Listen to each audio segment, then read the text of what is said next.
Hello, आप सबको मेरा नमस्कार। सच कहते हैं जब तक इंसान परिस्थितियों का सामना ना कर ले तब तक उसे पूर्ण रूप से ज्ञान नहीं होता।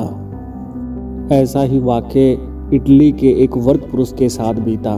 कहते हैं इटली का वर्ग पुरुष जब कोरोना की महामारी से ठीक होकर अपने घर जा रहे थे तब हॉस्पिटल के स्टाफ ने उन्हें कहा कि आपको इस महामारी के दौरान एक दिन का वेंटिलेटर का खर्चा देना होगा, जो इस प्रकार है।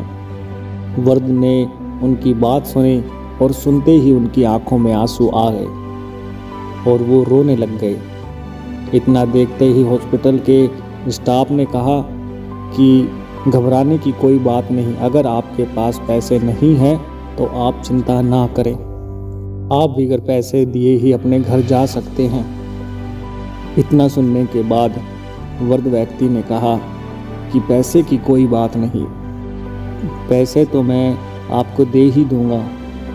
मैं तो सिर्फ इतना सोच रहा हूँ कि मुझे यहाँ सिर्फ एक दिन सांसें देने के लिए मुझे इतना खर्चा देना पड़ रहा है, तो उसका खर्चा कितना होगा जिसने मुझे 90 साल तक सांसें दी। उसका हिसाब तो मेरे पास कुछ भी नहीं। उसने तो आज तक मुझे खर्चे का कोई हिसाब नहीं मांगा और मैंने अपने 90 साल उसको बिगर खर्चे दिए ही गुजार दी।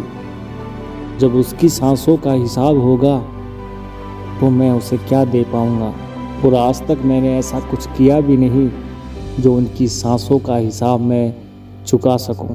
इतना सुनते ही हॉस्पिटल के स्टाफ की आंखें शर्म से नीचे झुक गई और कहने को कुछ शब्द ही नहीं बचे। सच कहते हैं जिसने हमें ज़िंदगी दी उसका हिसाब तो हम लगाते ही नहीं। उसने हमें ये जीवन दिया जो इतना अमूल्य है कि हम इसे समझ ही नहीं पाते। इसलिए ये ज़िंदगी दी है हमें तो इसे हमें अच्छे के लिए बिताएं। इतना हमसे बन बैठे वो दूसरों के लिए करें।